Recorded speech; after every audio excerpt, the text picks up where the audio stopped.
Hi friends, எல்லாருக்கும் வணக்கம். இன்றைக்கி நம்ம வீடியோவில் பார்த்திங்கன்னா ஒரு சூப்பரான ஒரு ஹெல்த்தியான ரெசிபி தாங்க பண்ண போகிறோம். உளுத்தங்கஞ்சி சாப்பிடணும் போல் இருந்தால் கண்டிப்பாக உளுந்து ஊற வைக்கணும், அதை வந்துட்டு ஆட்டணும், அந்த மாதிரி இல்லாமல் உடனே சீக்கிரமாக இன்ஸ்டண்ட்டாக பண்ணிடலாம். வாங்க, ஸ்டவ்வில் ஒரு கடாயை வச்சுக்கலாங்க. இதில் ஒரு ஸ்பூன் அளவுக்கு நெய் விட்டுக்கலாம். இதில் ஒரு கைப்பிடி அளவுக்கு தேங்காய், கொஞ்சமாக முந்திரி பாதாம் ஏதாவது இருந்ததுன்னா கட் பண்ணி போட்டுக்கலாம். நான் வந்து பிஸ்தாவும் வால்நட்டும் கட் பண்ணி போட்டிருக்கேன்.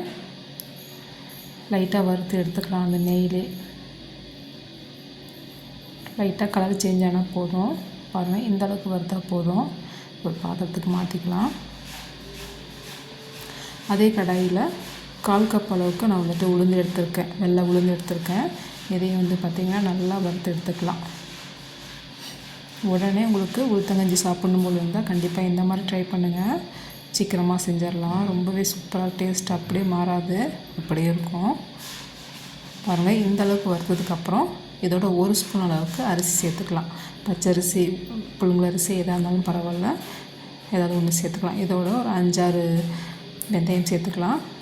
கொஞ்சமாக சேர்த்துக்கலாம், இல்லைன்னா கசப்பு வந்துடும். சும்மா கொஞ்சமாக சேர்த்துக்கலாம். சேர்த்துட்டு இதையும் பாருங்கள், நல்லா இந்த அளவுக்கு நல்லா கலர் சேஞ்ச் ஆகி வரணும். இதையும் பார்த்திங்கன்னா ஒரு பாத்திரத்துக்கு மாற்றிக்கலாங்க.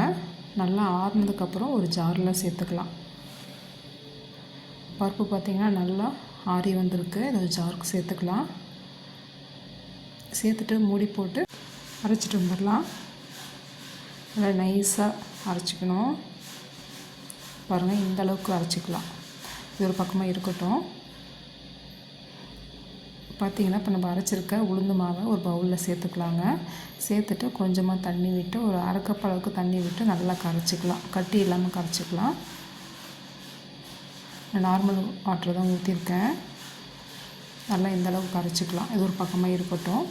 ஸ்டவ் ஆன் பண்ணிக்கலாங்க. இதில் கடாயை வச்சுக்கலாம். கடாயில் பார்த்திங்கன்னா ஒரு 2.5 கப் அளவுக்கு தண்ணி விட்டுக்கலாம். 1/2 லிட்டருக்கு கொஞ்சம் அதிகமாக இருக்கும் தண்ணி. இப்போ இதோட நம்ம கரைச்சி வச்சுருக்க உளுந்து மாவு சேர்த்துக்கலாங்க. தண்ணி பாருங்கள், இந்த அளவுக்கு வந்து சூடாகணும். தண்ணி சூடானதுக்கப்புறம் நம்மளோட உளுந்து மாவு சேர்த்துக்கலாம். சேர்த்துட்டு நல்லா கைவிடாமல் மிக்ஸ் பண்ணிக்கலாம். அடுப்பை மீடியம் ஃப்ளேமில் வச்சுட்டு நல்லா மிக்ஸ் பண்ணி விட்டுக்கலாம்.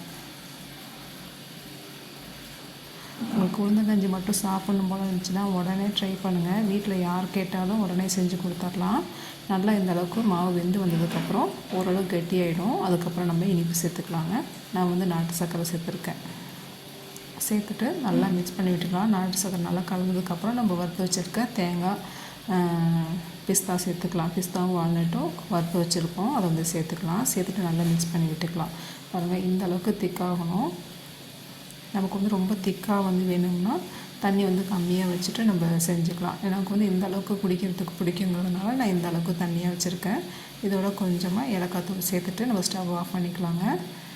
ஏலக்காய் போகிற டைமில் நம்ம ஏலக்காய் தூள் சேர்த்துட்டோம்னா நல்லா வாசமாக நல்லா குடிக்கிறதுக்கு ரொம்ப நல்லாயிருக்கும். பார்த்திங்கன்னா வந்துட்டு பசங்களுக்கு இந்த மாதிரி கப்பில் ஊற்றி வச்சுருக்கேன். ரொம்பவே நல்லாயிருக்கும். உடனே நம்ம சாப்பிட்ணும் போல் இருந்துச்சுன்னா உடனே வந்து செஞ்சு சாப்பிட்றலாம். அந்தளவுக்கு சூப்பராக இருக்கும். கண்டிப்பாக ட்ரை பண்ணி பாருங்கள் ஃப்ரெண்ட்ஸ். கை கால் வலி, இடுப்பு வலி, கர்ப்பப்பைக்கெலாம் ரொம்ப நல்லதுங்க. கண்டிப்பாக நீங்கள் வாரத்தில் ஒரு டைம் செஞ்சு சாப்பிட்டிங்கன்னா ரொம்ப நல்லாயிருக்கும். ரொம்பவே நல்லது. கண்டிப்பாக செஞ்சு பாருங்கள் ஃப்ரெண்ட்ஸ். செஞ்சு பார்த்துட்டு இந்த ரெசிபி எப்படி இருந்ததுன்னு கண்டிப்பாக கமெண்ட் பண்ணுங்கள்.